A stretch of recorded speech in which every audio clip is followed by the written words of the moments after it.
चीनी और पानी का मिक्सचर बोला था आप लोगों ने कि चीनी को पानी में मिला देते हैं तो एक सॉल्यूशन बन जाता है, solute plus solvent equals to solution. तो ये था हमारा मोनोफेजिक।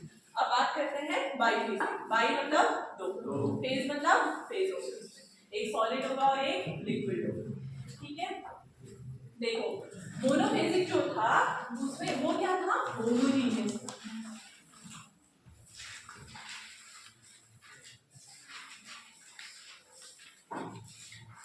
अच्छा इसको ऑन कर दो, ऑन है क्या? अरे क्या ऑन? तो जो हमने मोनोफेजिक पढ़ा था वो क्या था, होमोजीनियस था, मतलब एक ही फेज था उसमें। जैसे हम लोगों ने शुगर को वाटर में ऐड किया या सॉल्ट को वाटर में ऐड किया तो अल्टीमेटली क्या बन गया, एक ही फेज बन गया था। ओके, तो ये था हमारा मोनोफेजिक। आज हम पढ़ेंगे बाईफेजिक। तो बाईफेजिक में क्या होता है, ये क्या होगा, हेटेरोजीनियस होगा, हेटेरोजीनियस।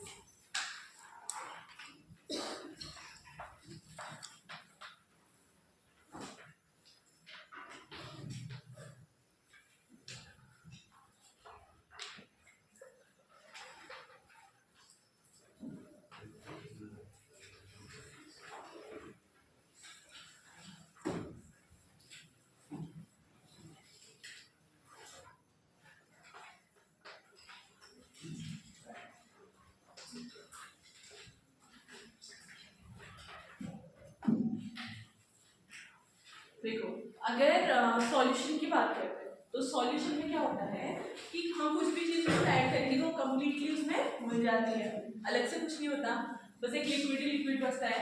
लेकिन यहाँ पर तो क्या होगा, ये जो डिस्पर्स का मतलब मैं बोल रही हूँ, डिस्पर्स मतलब होता है किसी भी चीज का तैरना।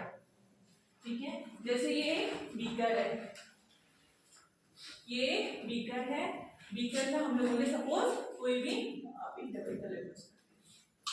इसके अंदर कोई भी लिक्विड है और लिक्विड के अंदर हम लोगों ने कुछ चीज डिसॉल्व किया, कोई पाउडर है, ठीक है, वो हमने डिसॉल्व किया। यार ठीक है,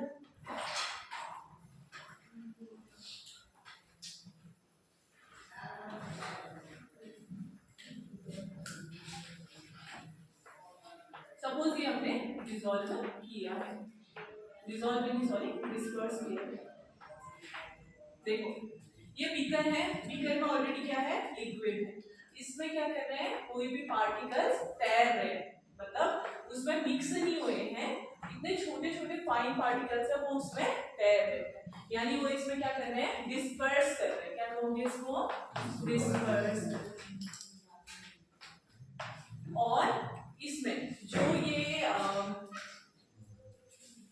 भी ये हमने पार्टिकल डाले हैं, किसी भी चीज के पार्टिकल हैं, ये क्या होते हैं, हमारे डिस्पर्स फेस होता है, और जो इसमें लिक्विड था वो होता है डिस्पर्सन मीडियम, माध्यम जिसको आप लोग कहते हो, उसमें क्या होता है, उसमें तैरता है। तो जैसे एक बीकर है, बीकर में कोई भी लिक्विड है या कोई भी वेहिकल है, अल्कोहल भी हो सकता है, वाटर भी हो सकता है, कुछ भी हो सकता है।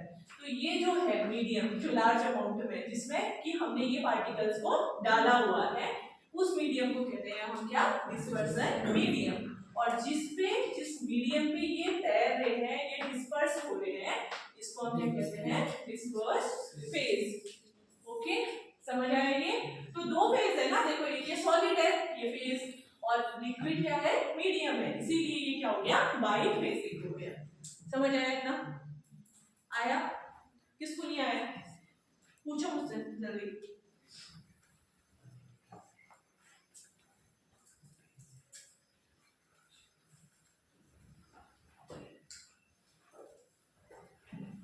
ठीक है, अगर सस्पेंशन की डेफिनेशन बुक से आप लोग देखोगे तो उसमें क्या लिखा होगा कि सस्पेंशन क्या होता है, टू फेज सिस्टम होता है। इसमें क्या है, दो फेजेस है, एक ये लिक्विड वाला है और एक ये सॉलिड फेज है। इतना सबको आ गया? उसके बाद तुम वो बोलेगा कि इसमें क्या होगा कि जो फाइनली डिवाइड, मतलब जो छोटे छोटे सॉलिड के पार्टिकल्स होंगे वो वेहिकल में क्या करेंगे, डिस्पर्स करेंगे। आ गया समझ में? तो ये डेफिनेशन है। दो फेज मैंने आप लोगों को बता दिए, एक होता है डिस्पर्स्ड फेज और दूसरा होता है क्या, dispersion medium.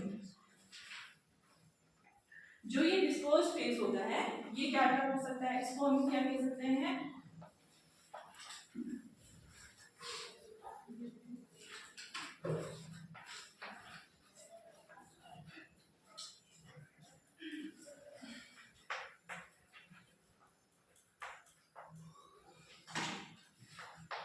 Particulate method. Particulate मतलब पार्टिकल्स, छोटे छोटे पार्टिकल्स, तो इसको हम क्या कह सकते हैं, पार्टिकुलेट मेथड लिखेंगे इसी को, डिस्पर्स्ड फेज को। और डिस्पर्सन मीडियम को हम क्या कहते हैं, या इससे भी सिंपल एक और चीज लिख लो, पार्टिकुलेट मेथड लो, इसको तुम कह दो इंटरनल,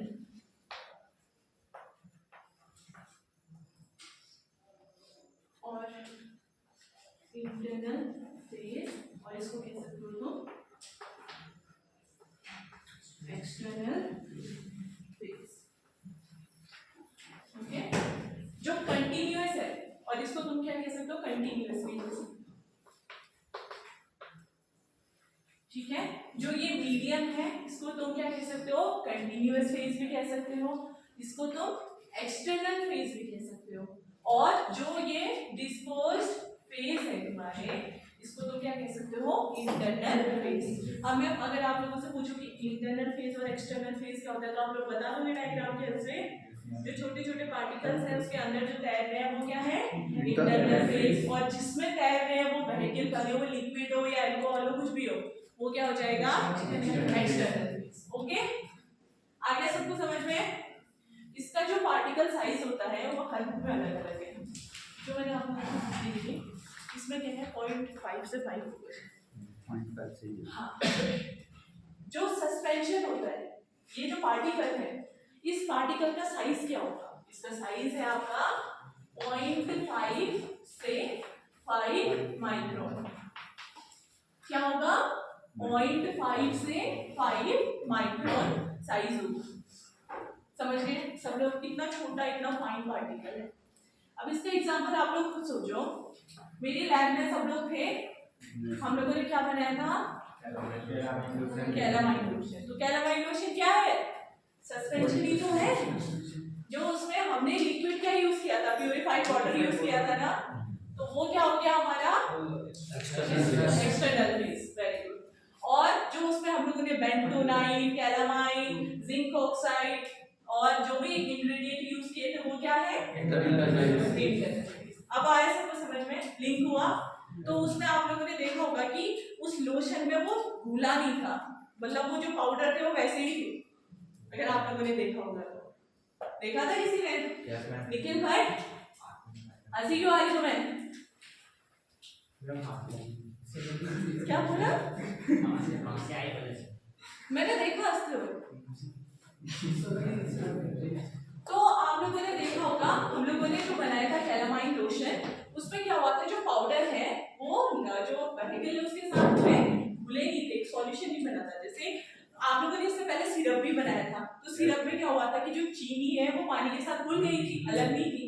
बट जो हम लोगों ने सस्पेंशन बनाया, हमने हाथ में लगा के भी देखा, तो उसके जो पार्टिकल्स थे वो क्या हुए थे, घुले नहीं थे, बस उसमें तैर रहे थे, डिस्पर्स हो रहे थे।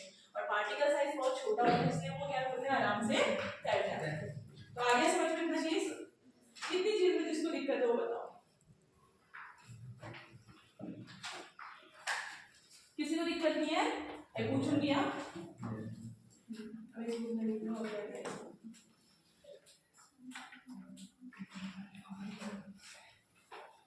ओके, अब एक चीज बताओ, तुम्हारे हिसाब से ना क्या क्वालिटीज होनी चाहिए सस्पेंशन में, किस तरीके का होना चाहिए सस्पेंशन, इसको इरेज कर दो, बताओ कोई तो क्वालिटीज बताओ मुझे, किस तरीके का, मतलब जैसे कैलामाइन लोशन हम लोगों ने बनाया था ना, आप लोगों को क्या मतलब क्या चाहिए उसमें कि और अच्छा होना चाहिए था उसको, मतलब उसमें आप लोगों को क्या क्या और अच्छी अच्छी क्वालिटीज चाहिए थी, थिकनेस, मतलब उसकी जो विस्कोसिटी है, उसका जो गाढ़ापन है वो कम या ज्यादा चाहिए था, ताकि वो एकदम से लिक्विड भी ना हो और एकदम से गाढ़ा भी ना हो। और क्या चाहिए था? ओके, वो ठीक है। और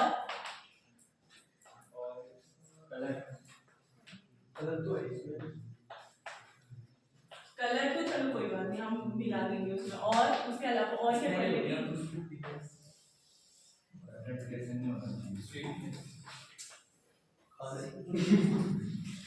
देखो मैंने बोला ये है ना, इसमें ये पार्टिकल्स है, इंटरनल फेज और एक्सटर्नल फेज है, ये है हमारा सस्पेंशन। ओके, ये सस्पेंशन हमें चाहिए कि ये जो पार्टिकल है ये इसमें घूमते रहे, सेटल ना हो। अगर सेटल हो जाएंगे तो क्या होगा? खराब भी नहीं होगा, सूखेगा भी। अगर सपोज मतलब प्रॉपर तरीके से हम यूज करेंगे तो वो शायद उतना इफेक्टिव नहीं होगा। हाँ, अगर सपोज किसी ने विदाउट शेकिंग उसको यूज कर लिया तो जो भी ड्रग है वो तो नीचे बैठ जाएगी ना, ऊपर तो पानी रहेगा। तो हमें ये भी चाहिए कि वो एकदम से सेटल हो जाए, मतलब उसका सेडिमेंट कहते हैं, नीचे बैठने को क्या कहते हैं? सेडिमेंट। तो हमें ये चाहिए कि ये एकदम से नीचे भी ना बैठे, चाहिए ना हमें चाहिए कि ये तैरते रहे थोड़ी देर। तो फर्स्ट क्वालिटी हमें क्या चाहिए? सेडिमेंटेशन स्लो होनी चाहिए।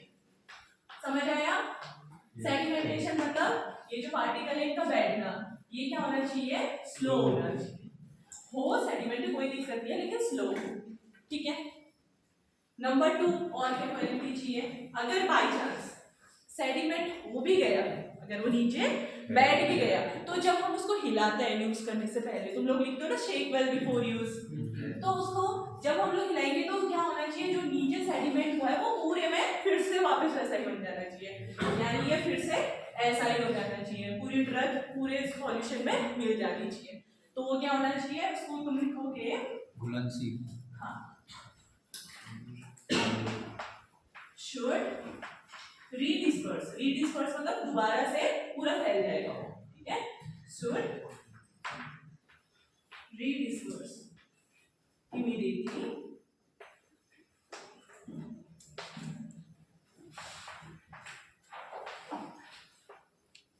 immediately on shaking। ये समझ आया? पहले तो एकदम से नीचे बैठना नहीं चाहिए, और बाई चांस बैठ भी गया तो हम जब उसको शेक करेंगे तो वो दोबारा से रीडिस्पर्स, यानी दोबारा से पूरे में ड्रग ऐसे ही मिल जानी चाहिए तुरंत ही, ठीक है। तो ये हमें दूसरा उसका पॉइंट। तीसरा क्या होता है? कभी कभी जब ये क्या होता है, जैसे अगर ये तुरंत ही नीचे गिर जाते हैं तो केक नीचे, मतलब केक मतलब कि ऐसे जम जाना है इन लोगों का, जैसे ये है और ये पार्टिकल्स। कभी कभी क्या होता है ना, ये लोग लेट नीचे बैठते हैं, नीचे बैठने के बाद ये लोग ऐसे जम जाते हैं आपस में, ठीक है, आपस में ऐसे ऐसे पूरे जम जाएंगे। तो फिर क्या होता है कि जब तुम इसको रीडिस्पर्स करोगे ना, तब भी क्या होगा? ये पूरे में नहीं मिल पाएंगे, ऊपर का लिक्विड अलग होगा, नीचे पूरा इधर ही पर बैठी रह जाएगी, तुम कितना भी रीडिस्पर्स करो वो होगा ही नहीं डिस्पर्स, ठीक है। तो ऐसा हमें नहीं चाहिए, हमें क्या चाहिए? हमें चाहिए कि ये केक ना बनाए नीचे, समझे? केक ना बनाए वाला।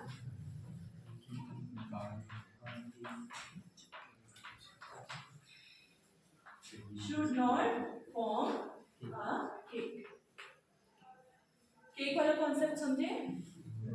नहीं, चलो रिपीट कर।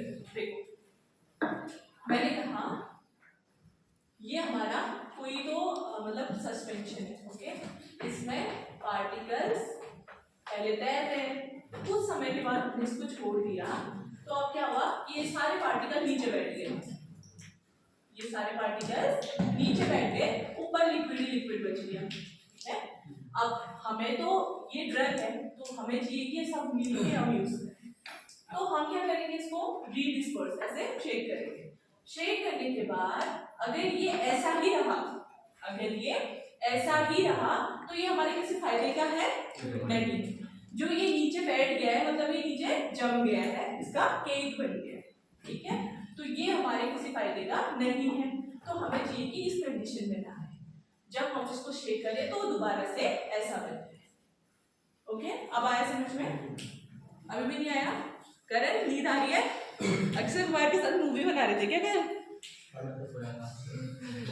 कुछ ज्यादा पढ़ लिया तुमने उसी में? हाँ दोबारा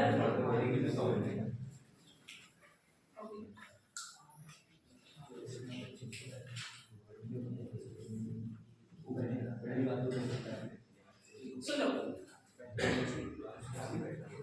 ऐसा करते हैं, कोई एक छोटा बच्चा है, ओके, कोई एक छोटा सा बच्चा है, उसको बुखार है, तो हम क्या करेंगे, उसको टैबलेट नहीं दे सकते, पैरासीटामोल की इतनी बड़ी गोली है छोटे बच्चे को नहीं दे सकते। सपोज 5 महीने का बच्चा है, ओके, उसको पैरासीटामोल की टैबलेट हम नहीं दे सकते हैं, तो हम क्या करेंगे, उसको हमें उसका जो तुम लोग कहते हो सिरप देना है, मतलब पैरासीटामोल का सिरप देना है या सस्पेंशन देना है, वो हम देंगे। तो उसमें क्या है, सपोज ये जो छोटे छोटे पार्टिकल हैं, ये किसके हैं, पैरासीटामोल के, जो बुखार कम कर रहा है, ओके, और ये डिसॉल्व हो रखा है लिक्विड में। लिक्विड सपोज ये वाटर है, समझ लो ये वाटर है, वाटर में पैरासीटामोल डिसॉल्व हो रखा है, इन दोनों को मिक्स करके हम लोगों को बच्चे को देना है। अब क्या हुआ कि अब ये हम लोग लेके आ गए, खरीद के लाए, ठीक है, फर्स्ट एड किट में रखा है बहुत लंबे समय से। अब 1 महीने बाद बच्चे को बुखार आ गया, हमने कहा अरे यार मेरे पास तो सस्पेंशन है, उसी को दे देते हैं। तो क्या होगा, 1 महीने के बाद जब हम इस सस्पेंशन को निकालेंगे तो ये जो पीसीएम है ये नीचे बैठ गया है, सारा नीचे बैठ गया है, ऊपर क्या है, सिर्फ पानी ही पानी है। तुम लोगों ने कहा अरे चलो नीचे बैठ गया है, थोड़ा हिला देते हैं बॉटल को तो पैरासीटामोल पानी के साथ मिल जाएगा, तो तुम लोगों ने उसको हिलाया। अब इसमें क्या हो गया है, सपोज केक बन चुका है, हिलाने के बाद भी ये ऊपर नहीं आया, तो तुम लोगों ने बच्चे को सिर्फ पानी पिला दिया ऊपर का, क्या बुखार ठीक होगा? किसी काम का है? इसीलिए मैंने कहा कि जब हम उसको हिलाए तो ये पूरे में मिक्स हो जाए ताकि ड्रग हमें मिल जाए। अब आया सबको समझ में? तो केक फॉर्म नहीं होना चाहिए, ये केक फॉर्म हो गया है, केक फॉर्म नहीं होना चाहिए। केक फॉर्म हो सकता है लेकिन हार्ड केक नहीं होना चाहिए, समझे?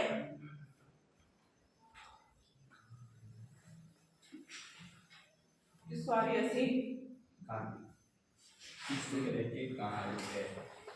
आर्थिक बहुत बिगड़ गया है, अपना पढ़ लेता है, ये दूसरों को पढ़ने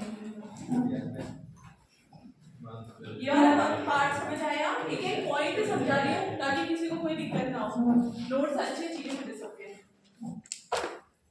अब देखो एग्जांपल दूंगी ना, समझाइए।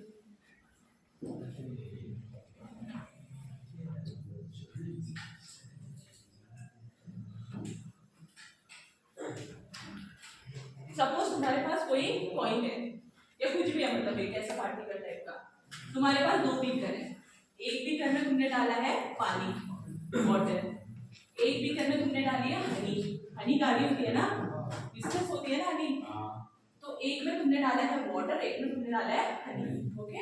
अब तुम्हारे पास एक कुछ भी ऐसे छोटा सा पार्टिकल टाइप का है, तो तुम ऊपर से डालोगे तो जो पानी वाला है उसका पार्टिकल तुरंत नीचे आ जाएगा, और जो हनी वाला है उसका ऊपर तैरते रहेगा, मतलब थोड़ा नीचे आएगा बट धीरे से आएगा। इतना समझ गए? यानी अगर हमारा जो ये लिक्विड है ये अगर गाढ़ा है तो ये जो पार्टिकल है ये नीचे नहीं बैठ सकते। इतना समझ आया आप लोगों को? क्योंकि वो ऊपर ही डिस्पर्स करते रहेंगे, नाचते रहेंगे। तो इसीलिए हमारा जो ये कौन सा फेज है, ये जो मीडियम फेज है, मतलब मीडियम मतलब डिस्पर्सन मीडियम जो है, जो वेहिकल है, वो क्या होना चाहिए, विस्कस भी होना चाहिए, गाढ़ा भी होना चाहिए, ताकि ये जो भी मेडिसिन है ये इसमें तैरती रहे, एकदम से नीचे ना बैठे। ये पॉइंट सबको समझ आया?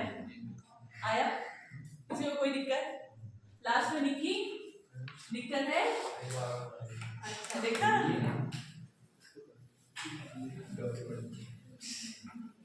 क्या खाए ऐसे लोग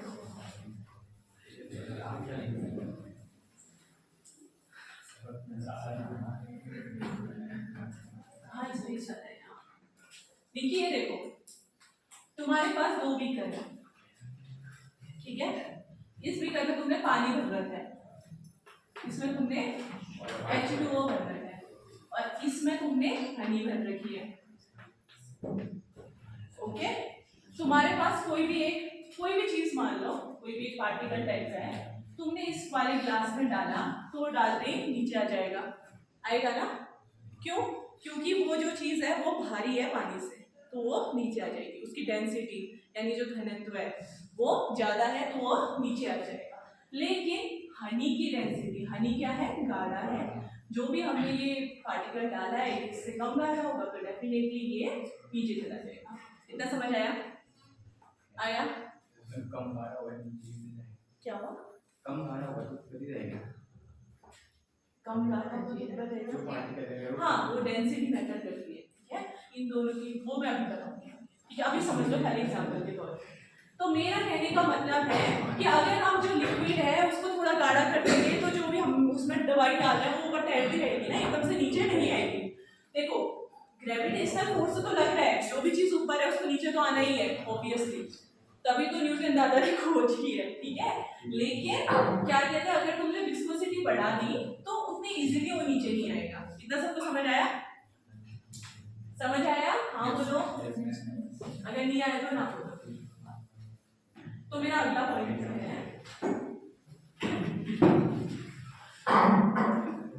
गाढ़ेपन को विस्कोसिटी कहते हैं।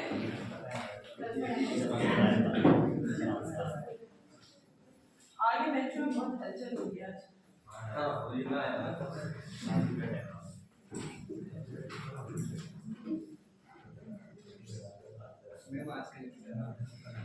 क्या? कल जा रहे हैं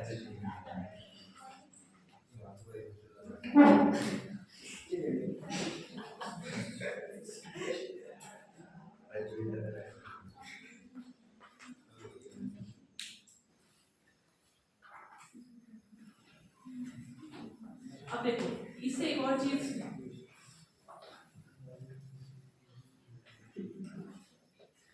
एक और चीज देखो, अगर देखो अब तुमने कहा कि मेरे को तो ड्रग को उसमें तैराते रहना है, डिस्पर्स करते रहना है, तो तुमने उसको गाढ़ा बना दिया। अब गाढ़ा बना के होड़ में तुमने इतना ज्यादा गाढ़ा बना दिया कि अब वो दवाई तुम्हारे मुंह में नहीं जा रही, मतलब तुम बोतल से ले रहे हो लेकिन वो बोतल नहीं लग रही है, वो इतनी गाढ़ी हो गई कि वो बाहर ही नहीं निकल रही। तो ऐसा भी नहीं बनाना है, बहुत ज्यादा थिक भी नहीं बनाना है और बहुत ज्यादा थिन भी नहीं बनाना है, समझे? बहुत ज्यादा थिन भी नहीं बनाना है। अगर बहुत ज्यादा थिन बना दोगे तो क्या होगा? ड्रग पूरी की पूरी नीचे बैठ जाएगी और केक बन जाएगा और वो किसी काम की नहीं रहेगी, समझे? अगर बहुत ज्यादा मतलब कम काट, मतलब अगर बहुत पतला बना दिया तो ड्रग नीचे बैठ जाएगी, बहुत ज्यादा गाढ़ा बना दिया तो क्या होगा? वो बॉटल से ही बाहर आएगी। तो इसलिए विस्कोसिटी क्या होनी चाहिए? मेंटेन्ड होनी चाहिए, परफेक्ट होनी चाहिए। मैं भी लास्ट में ये लिखा है फोल्ड मतलब डालना। चलो ये इतने पॉइंट समझ आए सबको? किसी को कोई दिक्कत है इलेक्ट्रिसिटी से अभी? क्या? मैं चौथा दोबारा बता दूंगा। किसने बोला ये कार्तिक अभी तक जब गप्पे मार रहा था ना, मैंने बोला अभी तक देखना, मैंने बोला कि विस्कोसिटी तुम्हें जो है प्रॉपर क्या कहते हैं, प्रॉपर वैल्यू को मतलब बैलेंस करनी है। अगर तुमने ज्यादा विस्कस बना दिया तो क्या होगा कि बॉटल तो बाहर ही नहीं आएगी जैसे तुम्हारी हनी होती है, और अगर तुमने कम विस्कस बना दिया तो जो भी ड्रग उसमें डिस्पोज करेगी वो नीचे बैठ जाएगी, नीचे बैठ जाएगी तो केक बनेगा तो किसी काम नहीं। ये जो विस्कोसिटी है ये क्या होनी चाहिए? फिट होनी चाहिए, ना ज्यादा ना कम। ओके,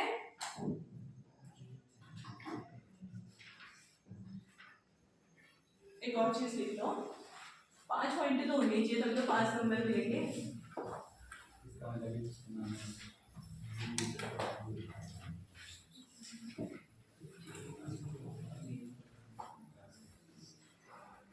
ये सब तुम्हारी बुक में है, वो तुम्हें फोटो मिल जाएगी, जो मैं लिख रही हूँ तुम्हें सब समझ आ जाएगा। ठीक है, जो भी सस्पेंशन, अब देखो सस्पेंशन हम क्या कर सकते हैं, क्या हुआ नमिता?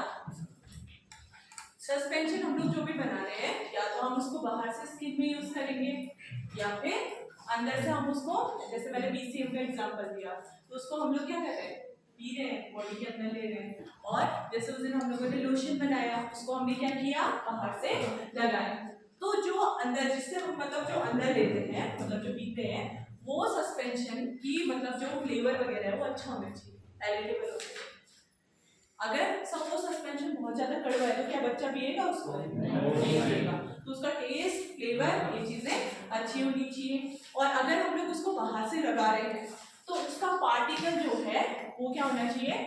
ऐसा भी नहीं होना चाहिए कि बजरी की तरह चुभता है ना, हाँ, स्मूथ होना चाहिए होगा, तो हमारी स्किन को कोई इरिटेशन ना हो, समझे? जो पार्टिकल्स है वो ग्रीटी नहीं होनी चाहिए, ग्रीटी मतलब सैंड की तरह एकदम हार्ड, ऐसे भी नहीं होने चाहिए। समझ आया वाला पॉइंट? तो मैं इसको लिख रही हूँ, देखो सस्पेंशन फॉर मिल गया ना, वो लेके गया मस्ट बी बुक में किए मस्ट बी पैलेटेबल, मतलब पैलेटेबल मतलब उनका टेस्ट अच्छा होना चाहिए, ठीक है? इंटरनल के लिए ये है। और suspension for external use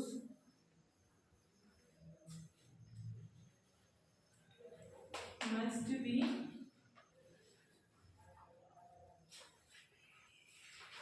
from gritty particle. Gritty मतलब वो सैंड की तरह चुभने वाले पार्टिकल, ठीक है? वो ग्रीटी पार्टिकल नहीं होने चाहिए।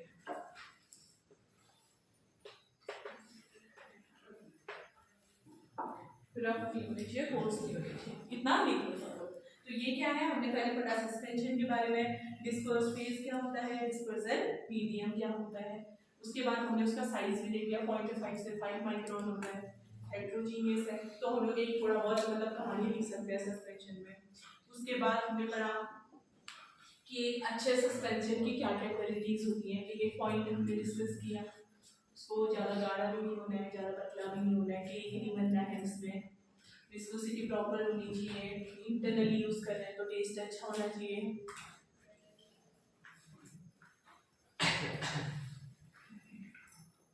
शाबाश, वेरी गुड। बोर्ड में नहीं दिख रहा तुम लोगों को? नोट कर लो इसको। कौन सा वाला? किसने पूछा? अक्षय, कौन सा वाला बता रहे? ये वाला लास्ट वाला? समझा ये वाला? देखो, सस्पेंशन अगर हम किसी बच्चे को दे रहे हैं, ठीक है, तो बच्चा कब पिएगा? जब उसका टेस्ट अच्छा होगा, तो उसका टेस्ट हमें अच्छा करना है। तो मैंने क्या लिखा? Suspension for internal use must be palatable. Palatable मतलब अच्छे टेस्ट वाला। और जो एक्सटर्नली जिसको हम बाहर से लगा रहे हैं वो ग्रीटी ना हो। ग्रीटी मतलब वो एकदम चुभने वाला ना हो, एकदम स्मूथ, कोर्स ना हो, ठीक है, फाइन हो।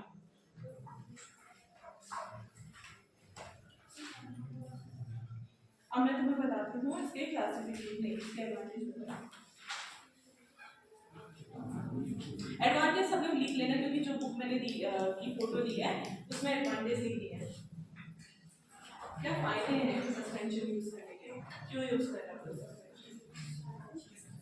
चलो बताओ, कोई तो बताओ मुझे, फायदे बताओ, क्यों यूज कर रहे हैं हम सस्पेंशन? बताओ पर्सन, सस्पेंशन यूज करने के क्या फायदे हैं? मतलब ऐसे फायदे बताओ जो टैबलेट वगैरह में नहीं है और इसमें मिल रहे हैं। क्या होगा? अच्छा ठीक है, वेरी गुड, अच्छा क्वेश्चन। क्या होगा? फास्ट फूड वेरी इसको गोली निकलने में जल्दी फायदा होता है। Okay nice. हाँ पर्सन बताओ। Very nice. और क्या फायदे हो सकते हैं सस्पेंशन यूज करने के?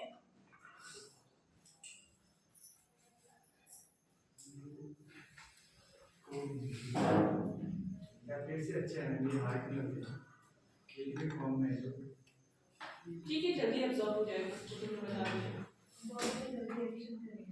जल्दी एक्शन लेगा, वेरी गुड, ओके। और किसने बोला ये? नमिता ने, वेरी गुड नमिता। और बताओ, अपने मन से सोचो, एक तुम्हारे पास सस्पेंशन है और एक टैबलेट है, कंपेयर करके बोल दो। बच्चों के लिए ठीक है, इजी है, तो टैबलेट यूज करना चाहता हूं, उसके लिए बेस्ट ऑप्शन है। Okay very nice. और टेस्ट, चलो ठीक है,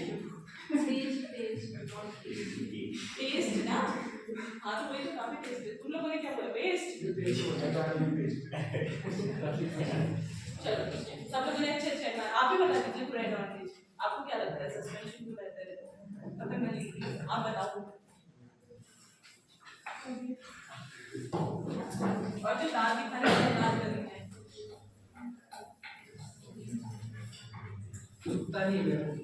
कहानी सुनेगा।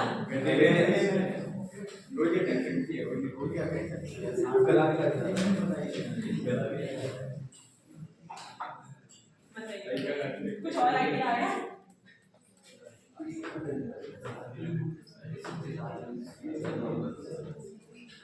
अल्लाह की एडवांटेज, सबसे पहला एडवांटेज इजी टू एडमिनिस्टर, मतलब उसको लेना आसान है। क्यों? क्योंकि सपोज आप लोगों को कोई ड्रग मेडिसिन लेनी है इंजेक्शन के फॉर्म पे, ठीक है, तो आप लोग खुद से इंसुलिन के अलावा कोई मेडिसिन ऐसी है जो आप सेल्फ इंजेक्ट कर सकते हो? नहीं। कौन चाहिए? कोई असिस्टेंट चाहिए हमें, कोई डॉक्टर चाहिए, कोई फार्मासिस्ट चाहिए, कोई नर्स चाहिए जो कि ड्रग को हमें इंजेक्ट करे। लेकिन अगर सस्पेंशन है तो क्या हमें किसी की हेल्प चाहिए? नहीं, हम खुद से कर लेंगे। तो इजी टू एडमिनिस्टर, इसको लेना कोई टफ भी नहीं है। जैसे टैबलेट है तो अब यही जैसे इसने बोला गले में अटक जाता है, ये वो काफी दिक्कत है टैबलेट के साथ, लेकिन ये क्या है, बहुत इजी है। तो फर्स्ट एडवांटेज ये हो गया, सबसे आसान से शुरू करते हैं। सेकेंड जो है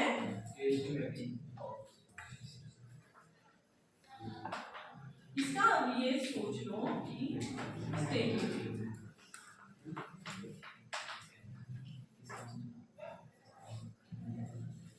देखो जैसे मैंने आप लोगों को एक बार पहले अपने शूटिंग्स के लेक्चर में बताया था कि बहुत सारी ऐसी ड्रग होती हैं जो कि सॉल्यूशन फॉर्म पे अगर हम उनको डाल दें तो खराब हो जाती है, उनकी जो हाफ लाइफ या आप लोग सेल्फ लाइफ बोलते हो, तो वो क्या होती है, कम होती है। जैसे कोई ड्रग है, वो अगर आप लोग 24 घंटे से ज़्यादा पानी में डाल के रखोगे या किसी भी बाइबिल में डाल के रखोगे भिगोगे, तो वो ड्रग क्या हो जाती है, खराब हो जाती है, अपना असर नहीं करती है। तो उस टाइप की जो ड्रग्स होती है उनके लिए ये फॉर्म बहुत अच्छा होता है। क्यों?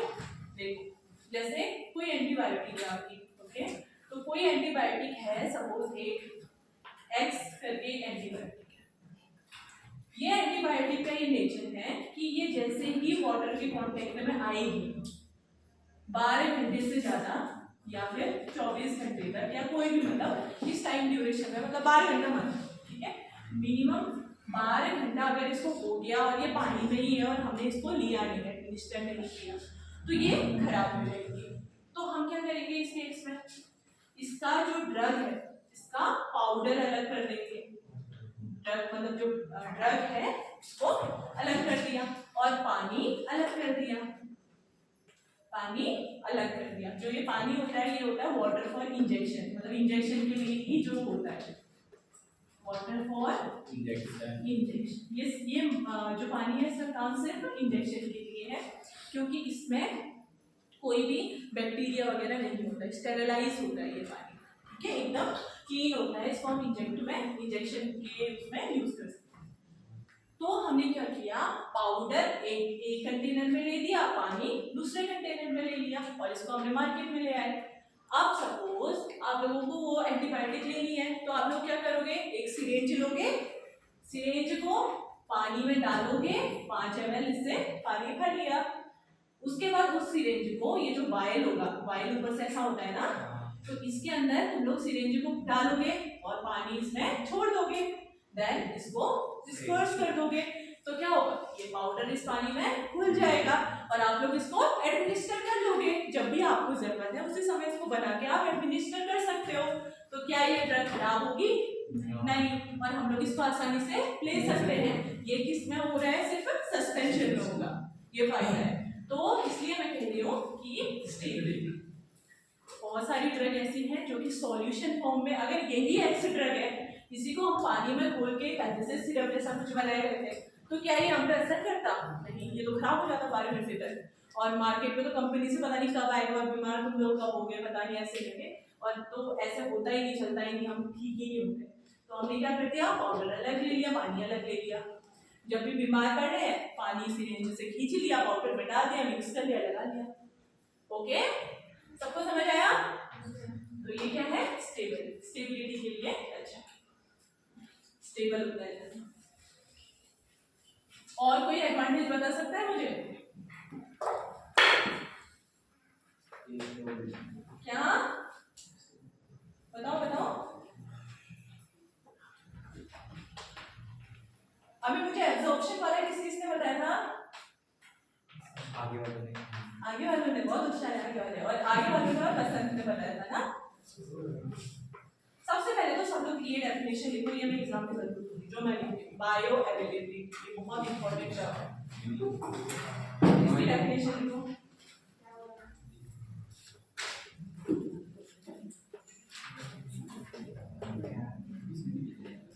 ये बहुत इंपॉर्टेंट कॉन्सेप्ट है, ठीक है?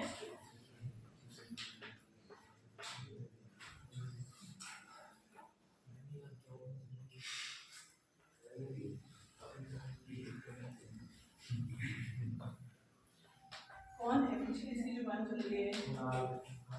सही में मैम नहीं चौक नहीं दिख गया ना अंधा हो गया। कल मुझे व्हाइट चॉक से नीचे वहां चल नहीं अरे ये अंधा हो गया। नहीं दिख रही है।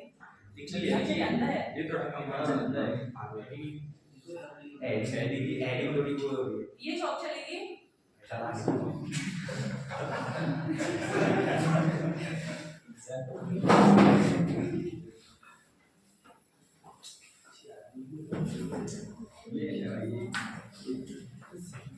दिख रही है कुणाल?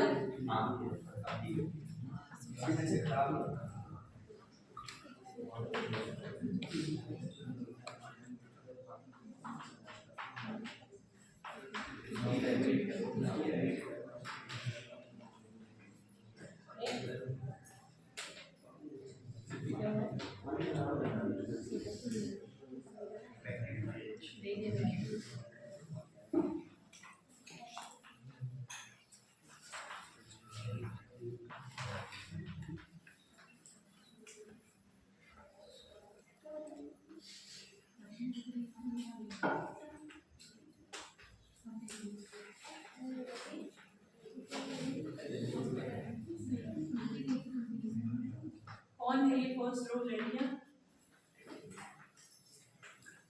और सेकंड रो? ये है बायोअवेलेबिलिटी की definition. This is very very very important. Okay, मैं इसको दूंगी की दूंगी सेपरेट रट्टे लो, लेकिन मैं याद अभी बताती हूँ उसका मीनिंग क्या है। बायोअवेलेबिलिटी होता है फ्रैक्शन या percentage of an administered drug that reaches systemic circulation. अब इसका एग्जांपल देखो,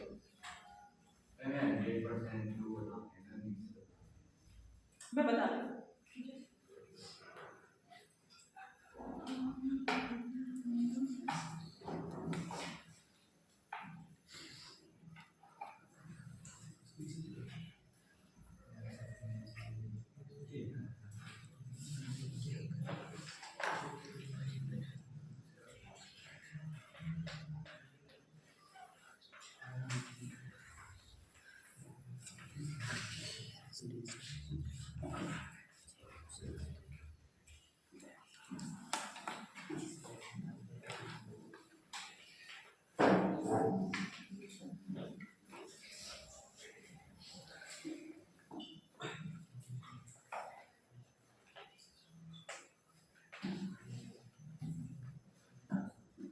देखो सब लोग ध्यान से, सब लोग देखना, कॉपी में मत देखना, ठीक है? हमारे पास एक ड्रग है, कोई भी एक ड्रग है, सपोज तुम्हारी पैरासीटामोल है या कोई भी ड्रग ले लो। वो क्या है? कोई ड्रग है तुम्हारी ए ड्रग। ओके, कोई भी तुम्हारी एक ड्रग है जिसकी डोज क्या है 100 mg। हमने कितनी खाई? 100 mg खाई। खाने के बाद वो हमारे लीवर में गई। लीवर में जाने के बाद वो ड्रग का मेटाबॉलिज्म हो गया, ठीक है? इस ड्रग का मेटाबॉलिज्म हो गया। हमने 100 खाई थी तो लीवर ने क्या किया? थोड़ा सा रिएक्शन कर दिया। ओके, मेटाबोलाइज हो गई ड्रग। सपोज इससे 70% कर दिया। हाँ, सपोज इससे कुछ मेटाबोलाइज हो गई इधर और यहाँ से होने के बाद अब ये सर्कुलेशन में भी, सर्कुलेशन में 70% ही गई, 100% थी, ठीक है, 30% यहाँ पर वो लीवर ने मेटाबोलाइज कर दिया। उसके बाद वो 100 से कितनी गई, सिर्फ 70% ही ब्लड तक पहुंच गई। इसी को कहते हैं बायो अवेलेबिलिटी। किसको, वो जो 70% ड्रग हमारे सिस्टमिक सर्कुलेशन में पहुंची है, इस ड्रग को कहेंगे हम बायो अवेलेबल ड्रग। हमारे लिए जो ड्रग अवेलेबल है वो कितनी है, 70% है, क्योंकि ये 30% तो लीवर ने खत्म कर दी, खत्म करके बॉडी से भी निकाल दी, ठीक है। ली थी हमने 100 mg, लीवर में गई, उसका मेटाबॉलिज्म हो गया, तो लीवर ने थोड़ी छोड़ दी ड्रग, ठीक है, 30 mg गायब कर दी, बचे कितनी 70 mg। 70 mg हमारे ब्लड में चली गई।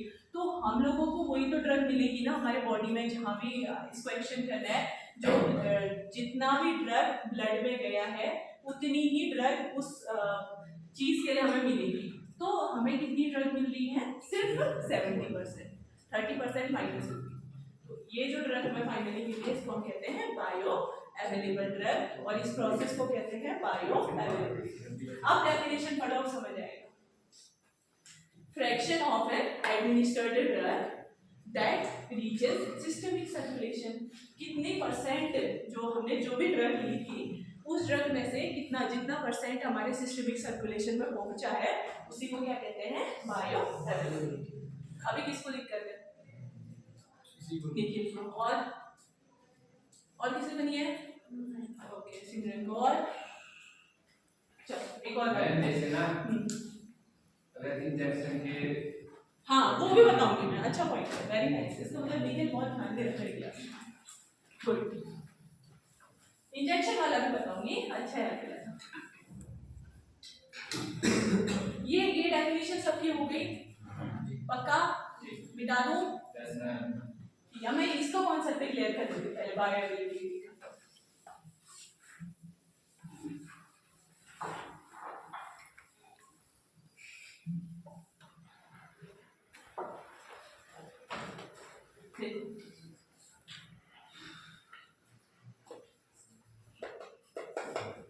सपोज ये ड्रग है, ये कितनी है 100 mg, इस ड्रग का नाम है ए ड्रग, ये हमारी बॉडी है, मतलब बॉडी क्या, मतलब स्टमक वाला एरिया है, ठीक है, और इधर पर तो क्या है, लीवर, और ये इससे एब्जॉर्ब होगी, एब्जॉर्ब होती है ना ड्रग पेट से, सपोज ये पेट के अंदर वाला हिस्सा है, और ये लेयर्स है, और इधर से ये एब्जॉर्ब होके ब्लड में जाएगी, ब्लड में जाएगी तभी तो काम करेगी, ब्लड में जाएगी तभी तो एक्शन देगी, ठीक है।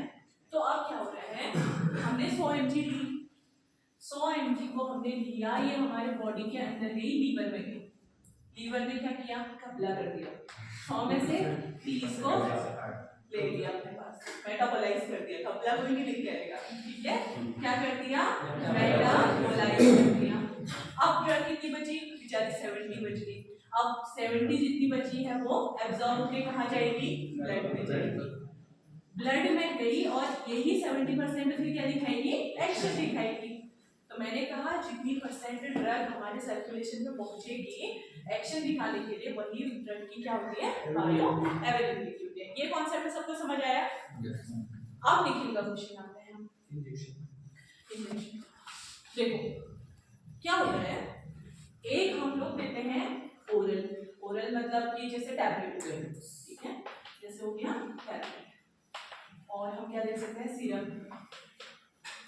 और हम क्या दे सकते हैं, इंजेक्शन। इंजेक्शन में भी आईवी की बात कर रही हूँ मैं, इंट्रावेनस, जो सीधे हमारे नसों में दी जाती है, वेन्स, वेन्स नस को क्या कहते हैं, वेन्स, यहाँ दी जाती है।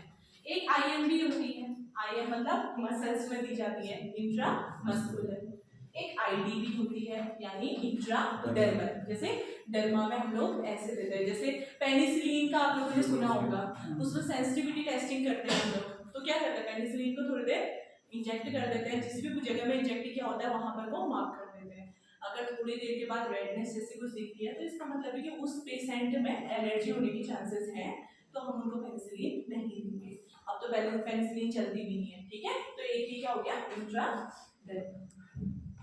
इसका एग्जाम्पल बीसीजी वैक्सीन तो बचपन में हर किसी ने लगाई होगी, बीसीजी लगाई है, आईडी तो लगाते हैं, ऐसे ऐसे स्किन पकड़ देते हैं, ऐसे लगा देते हैं आईडी। ओके, और भी होते हैं रूल्स, ठीक है। अब देखो, सपोज हमने एक टैबलेट खाई, वो कहाँ जाएगी, लीवर में जाएगी। 100 mg खाई है, 30 माइनस हो गई, जो फिर उसके बाद एब्जॉर्ब होकर ब्लड में गई, ब्लड में 70 की पहुंची।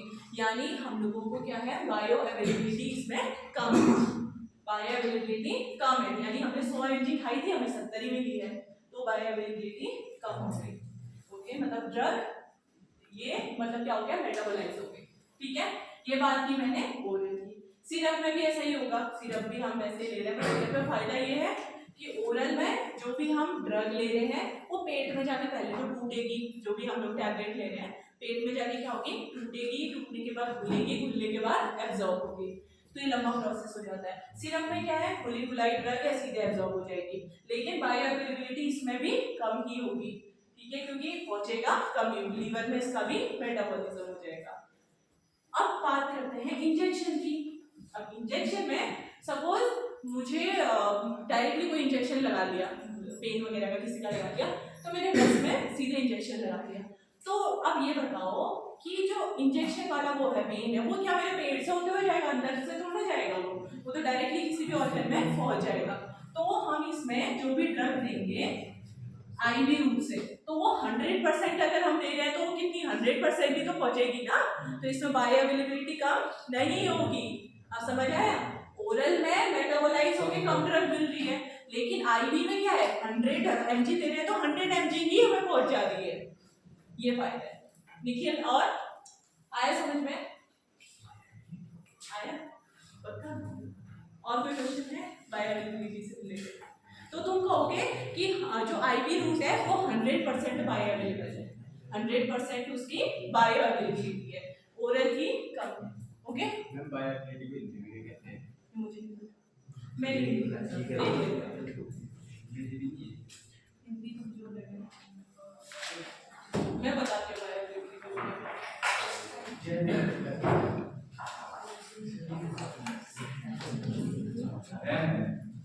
जैसे ना आई रहेगी तो वो तो 100% और जैसे आई हमें मसल में नहीं होता तो जीरो हो गया। मसल से पूरा 100% नहीं जाएगा, क्योंकि मसल में क्या होता है, वो डिफॉल्ट टाइप का भी फॉर्म कर देता है, कभी कभी क्या होता है मेटाबॉलिज्म भी हो जाता है। ठीक है, तो आईएम से 100% ही नहीं होता, सिर्फ आईवी ऐसा रूट है जहां से 100% हमें बायो अवेलेबिलिटी मिलेगी। इसको क्या कहते हैं,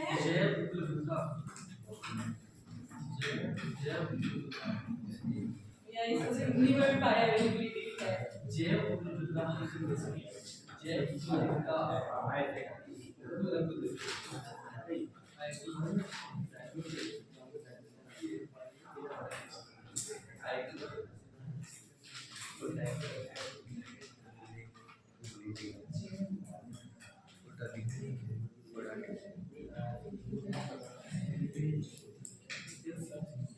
ये है हिंदी वालों बायो अवेलेबिलिटी। ठीक है, और ज्यादा टफ है,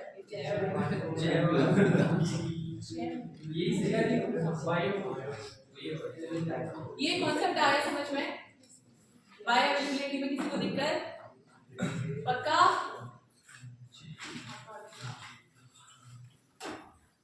चलो मैं आगे बढ़ती हूँ।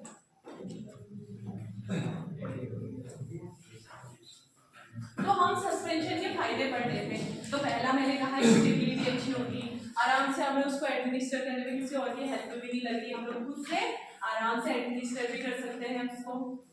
ठीक है, तीसरा मैंने बोला बायो अवेलेबिलिटी वाला कॉन्सेप्ट। अब इसमें क्या होगा,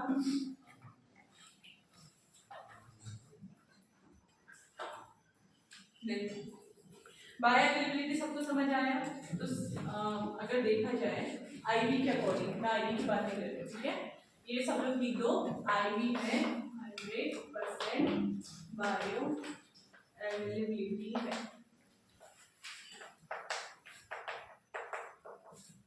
ठीक है, ये है आईवी की बात, इसको हटाओ, हम ओरल डोजेस की बात कर रहे हैं। ठीक है, तो सबसे ज्यादा ओरल डोजेस में बायो अवेलेबिलिटी किसकी होगी, सॉल्यूशन। ऑब्वियसली, क्योंकि वो खुला खुलाया है पेट में तो सीधे एब्जॉर्ब हो जाएगा। ओके, उसके बाद फिर सेकंड नंबर पे है सस्पेंशन। क्यों? क्योंकि इसमें देखो ना, सॉल्यूशन में तो पूरी तरीके से घुल गई है ड्रग वेहिकल में, लेकिन इसमें पूरी तरीके से घुली है नहीं, उसमें तैरते रही है वो, कहीं ना कहीं पार्टिकल्स तो है ना, उनको टूटना बाकी है, तो फिर उससे कम बायोअवेलेबिलिटी किसकी होगी? सस्पेंशन की। उसके बाद फिर होती है कैप्सूल की। कैप्सूल में क्या होता है, देखो जैसे ये एक कैप्सूल है, ये किससे बनी है? इस ऐसे बीच में दो पार्ट है जैसे होता है, ठीक है। ये जो बनी है ये बनी है हमारी जिलेटिन। जिलेटिन क्या होता है? बहुत आराम, बहुत ही आसान, पानी में डालोगे थोड़ी देर फूल जाता है, एसिड में तो तुरंत ही फूल जाता है, ठीक है।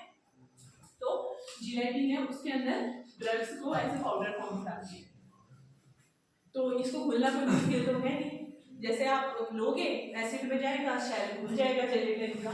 तो ये जो पार्टिकल्स हैं ऑलरेडी छोटे छोटे पार्टिकल्स हैं, इनको एब्जॉर्ब होने में कोई देर लगेगी, तो उसके बाद फिर किसकी आएगी? कैप्सूल की आएगी। कैप्सूल के बाद फिर आएगा हमारा, देखो इसके बाद में नीचे लिख लो कैप्सूल के बाद, ठीक है। ये है कंप्रेस्ड टैबलेट। अब ये कंप्रेस्ड टैबलेट क्या है? हाँ, पाउडर है, पाउडर को हम लोग दबा देंगे, कंप्रेस्ड कर देंगे। ये मशीन हमारे पास अवेलेबल है, हम लोग जब टैबलेट बनाएंगे तो हम यूज करेंगे। ऐसे करके एक ऊपर से दबाने वाला होता है और एक नीचे से फिक्स रहता है स्टेशन।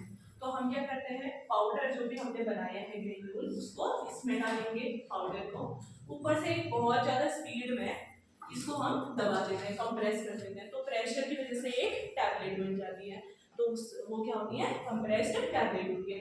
ऑब्वियसली इसमें प्रेशर लगा है, टैबलेट बनी है, तो इसको टूटने में टाइम लगेगा, तो इसकी बायोअवेलेबिलिटी और कम हो जाएगी, ठीक है। और उसके बाद सबसे कम बायोअवेलेबिलिटी होती है कोटेड टैबलेट की। कोटेड टैबलेट मतलब टैबलेट की हमने बहुत सारी कोटिंग्स कर दी, तो धीरे धीरे कोटिंग खुलेगी और एक्टिव इंग्रेडिएंट तो सबसे लास्ट में खुलेगा, तो सबसे कम बायोअवेलेबिलिटी किसकी है? Coated tablet.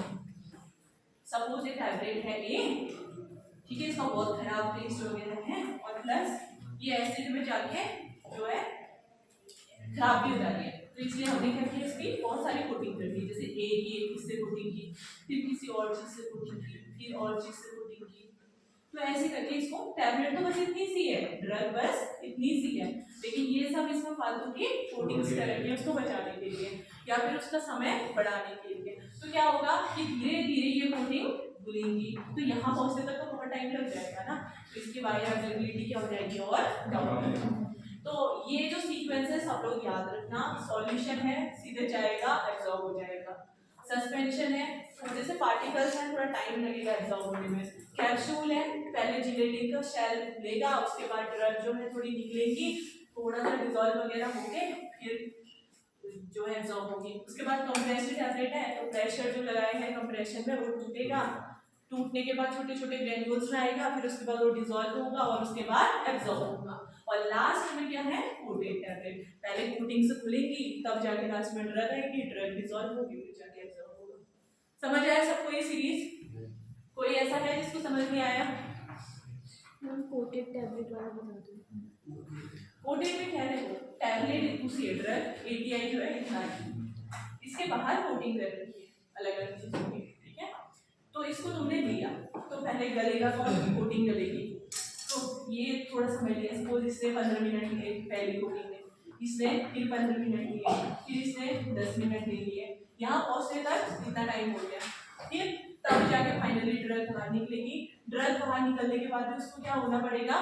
घुलना पड़ेगा पेट में एसिड के साथ, तब जाके वो जब सॉल्यूशन बन जाएगी तब एब्जॉर्ब होगी, तो कितना समय लग रहा है, इसीलिए ये सबसे ज्यादा टाइम लेगी, इसकी सबसे कम बायोअवेलेबिलिटी। आया समझ में? आया? इसको लिखो।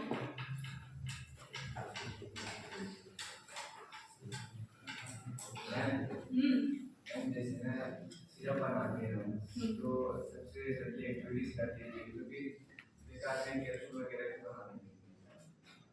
सबसे ज्यादा सिरप को बढ़ता है हमारी बॉडी में, तो कैप्सूल के अंदर होता है। ओके, ये कोटेड टैबलेट से ओल्ड एज इससे बेस्ट होती है। ओके समझ गए तुम्हारा विषय। तो कह रहे हो कि सिरप मतलब सॉल्यूशन से ही जब सिरप से सारा काम हो जा रहा है तो हम कैप्सूल क्यों बनाते हैं? जल्दी काम हो जाए। ओके, देखो ऐसा है, कोई कोई ऐसी ड्रग होती है जिनको हम सॉल्यूशन के फॉर्म पे नहीं दे सकते हैं। वो क्या होती है, वो ड्रग का जो नेचर होता है वो इतना खराब होता है, मतलब कि आप ये समझ लो कि उसका जो टेस्ट है उसको तुम कितना भी मास्क करोगे वो जाएगा ही नहीं, ठीक है। तो उस कंडीशन में क्या करना पड़ता है, हम लोगों को कैप्सूल जैसी फॉर्मुलेशन बनानी पड़ती है।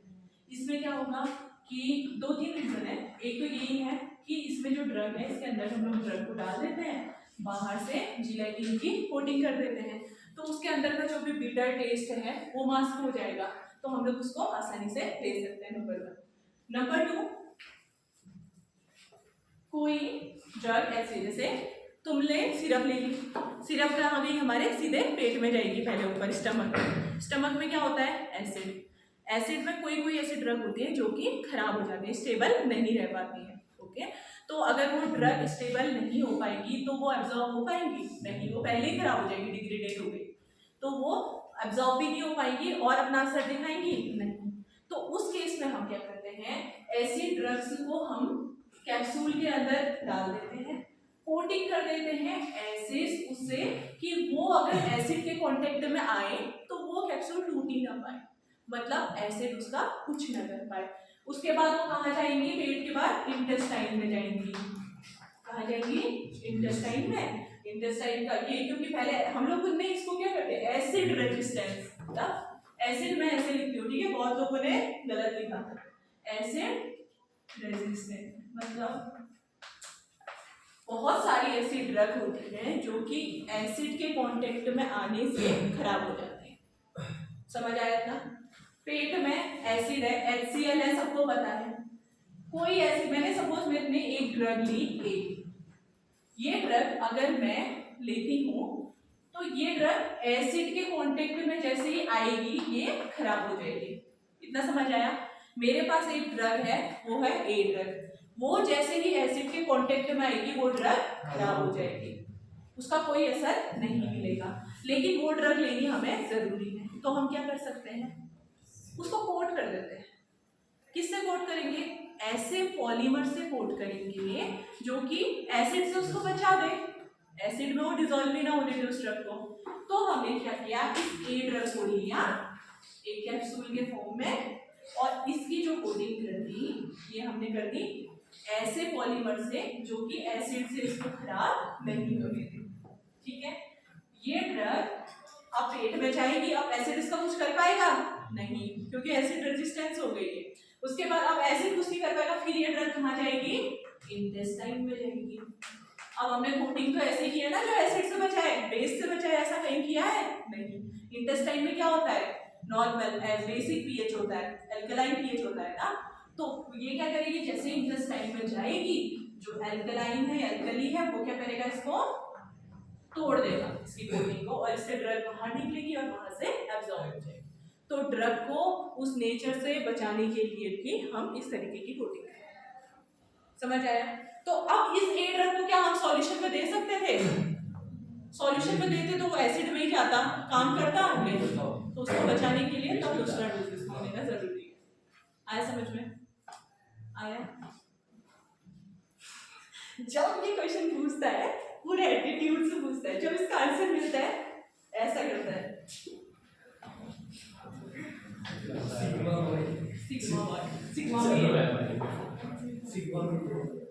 तो ये वाला कॉन्सेप्ट सबको समझ आया? बायो अवेलेबिलिटी सबसे ज्यादा सॉल्यूशन में है और सबसे कम पोटेंट टैबलेट में है। अगला, तुम लोगों को सस्पेंशन कुछ ज्यादा ही अच्छा लग रहा है क्या, या मुझे टाइम लग रहा है बताने में?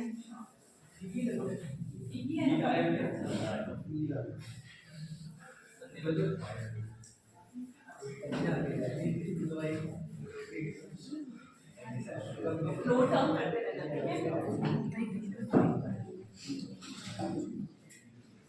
तीसरा है, मैंने जो अभी बता दिया आप लोगों को, मास्क द टेस्ट। तो ऐसी ड्रग होगी जिनका टेस्ट बहुत खराब होता है, तो हम उसको सस्पेंशन फॉर्म में लाएंगे, तो तो उसका टेस्ट हम लोग क्या कर सकते हैं, इसमें मास में कर सकते हैं। ठीक है, एग्जाम्पल में लिख देना, जैसे क्लोरम फेनिकोल। क्लोरम फेनिकोल, किसने नाम सुना है क्लोरम फेनिकोल का? किसी ने नाम सुना है?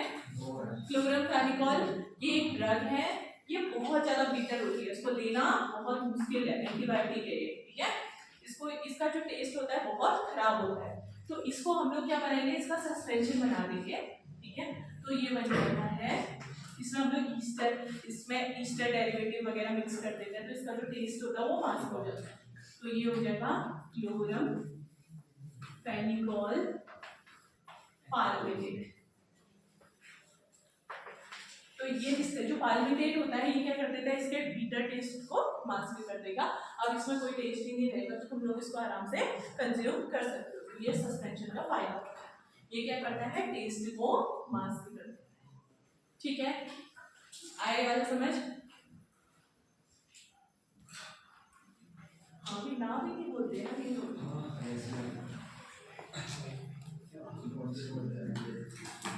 ठीक है, तो ये सब एडवांटेज है, सस्पेंशन के एडवांटेजेस।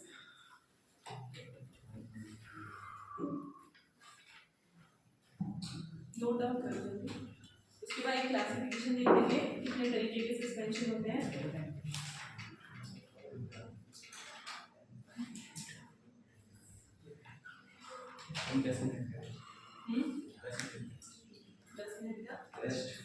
किसने बोला?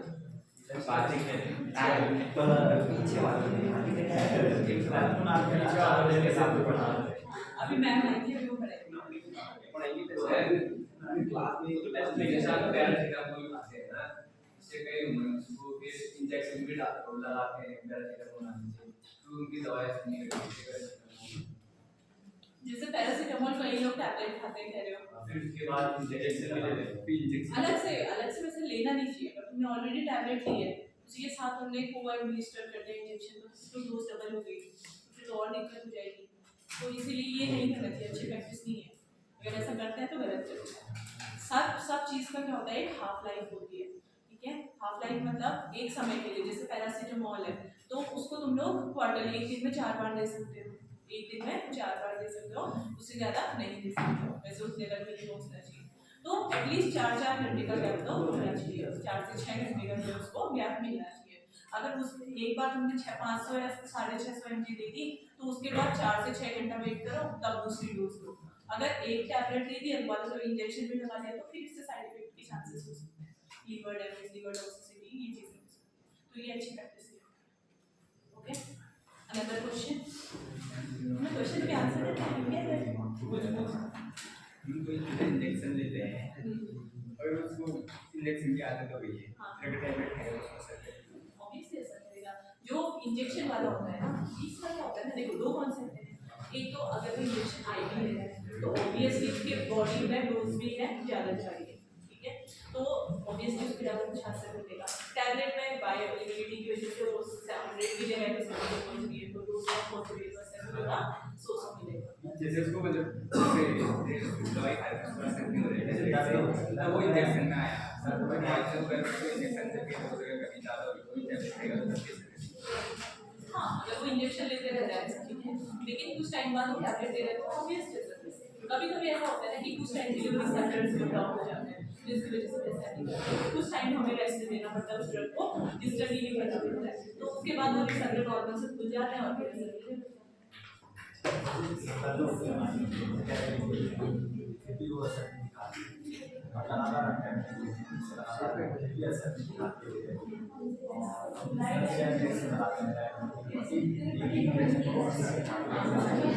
मैंने बोला है बायोअवेलेबिलिटी का कॉन्सेप्ट है।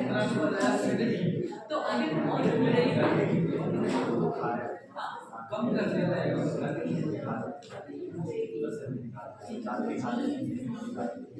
इसमें दो चीज़, एक तो क्या है कि एक हमारा होता है प्लेसिबो मतलब क्या है, जैसे आप लोग नहीं करेंगे इसका एक मिनट प्रोग्नोसिस समझ आ रही है, सॉरी समझ आ रही है।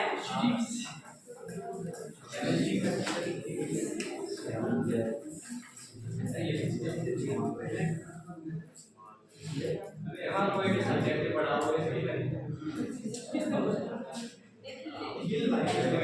आप कुछ भी पढ़ा हुआ था सर मैं आपको कहते हैं 500 सब्जेक्ट आप पढ़ा दो हाँ मैं आपको राजी है कौन सब्जेक्ट आप भाई आप खड़े हो 500 सब्जेक्ट आप खड़े अरे एक चक्कर चलो चलो अब देखो classification of suspension. I guess कि मैंने जो आप लोगों को बुक दी थी उसमें नहीं था ना क्लासिफिकेशन। ठीक है देखो एक तो हम इसको क्लासिफाई करेंगे route of drug administration based on route of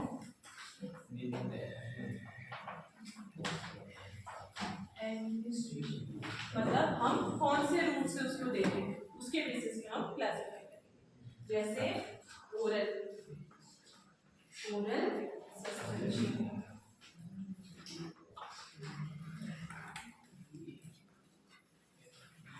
जैसे मैंने आप लोगों को क्या बोला एक कोई एंटीबायोटिक का एग्जांपल दे दिया था जो कि सॉल्यूशन फॉर्म में नहीं थी अच्छी तो उसको हमने पाउडर फॉर्म में ले लिया और उसके साथ एक वाटर फॉल इंजेक्शन दे दिया बताया था ना। तो ये क्या हो गई ओरल सस्पेंशन। जैसे एग्जांपल हो गया एंटीबायोटिक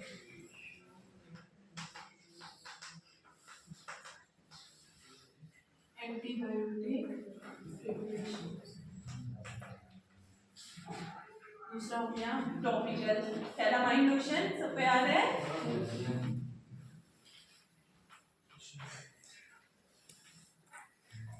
टॉपिकल सस्पेंशन जैसे हो गया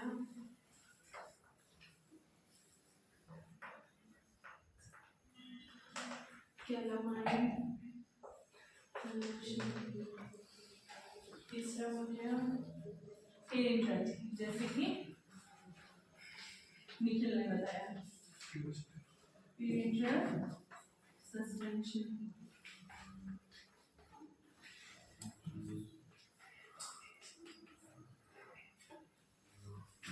और चौथा हो गया देखो फोर्थ वाले को कहाँ लिखो ऊपर लिख दो चल जाएगा।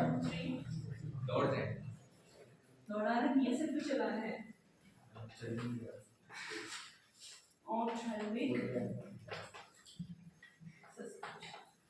ऑप्थेल्मिक मतलब किसने बोला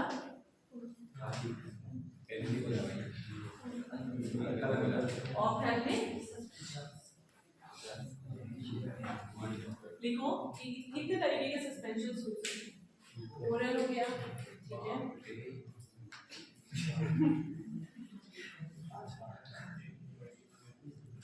अभी ये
देखो क्या होता है कि एक तो हम सस्पेंशन को उनके कौन कौन से रूल्स हैं हम उसको दे सकते हैं उसके बेसिस पे क्लासिफाई करेंगे।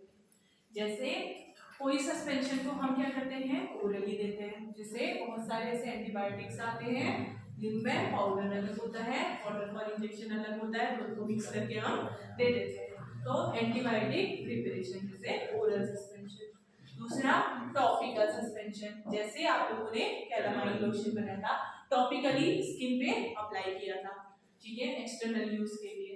अब देखो कैलामाइन लोशन में एक चीज सबने नोटिस की कि जो हम लोगों का सॉलिड कंटेंट था उसमें जो भी हमने ड्रग्स मिलाई थी वो क्या थी, ज़्यादा अमाउंट में थी, तभी तो वो स्किन में हम रब करेंगे ना। एकदम से लिक्विड लिक्विड होगा तो उससे भी तो काम नहीं चलेगा। तो इसमें क्या होना चाहिए, जो डिस्पर्स्ड फेज है, ठीक है, डिस्पर्स्ड फेज मतलब जो हमने पार्टिकल्स डिसॉल्व किए हैं या सॉरी डिस्पर्स किए हैं वो क्या होने चाहिए, ज़्यादा कंसंट्रेशन में होनी चाहिए, एटलीस्ट 20% वेट बाय वॉल्यूम, ठीक है। अगर 100 में से जो 20 होने चाहिए वो क्या होने चाहिए, डिस्पर्स्ड फेज होने चाहिए। तीसरा है पेरिफेरल सस्पेंशन। पेरिफेरल मतलब जिसको हम इंजेक्ट करेंगे, टाइफाइड वगैरह हो जाता है ना तो एंटीबायोटिक आप लोगों को इंजेक्ट की जाती है, ठीक है।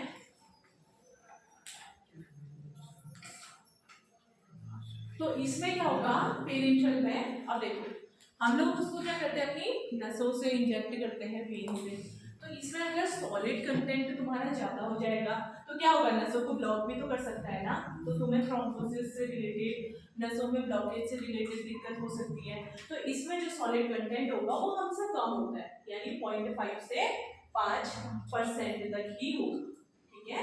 0.5 से 5% weight by volume, solid content कम होगा। अगर सॉलिड कंटेंट ज्यादा हो गया, गाढ़ा हो गया तो नसों को वो ब्लॉक कर देगा। उसके बाद चौथा है ऑप्थेल्मिक सस्पेंशन, जिसको हम लोग आंखों में डालते हैं। आंखों में जो भी एंटीबायोटिक डालेंगे उसको हम सस्पेंशन के रूप में ले सकते हैं। तो ये 4 route of based on route of administration. इसमें से किसी को कोई दिक्कत? No,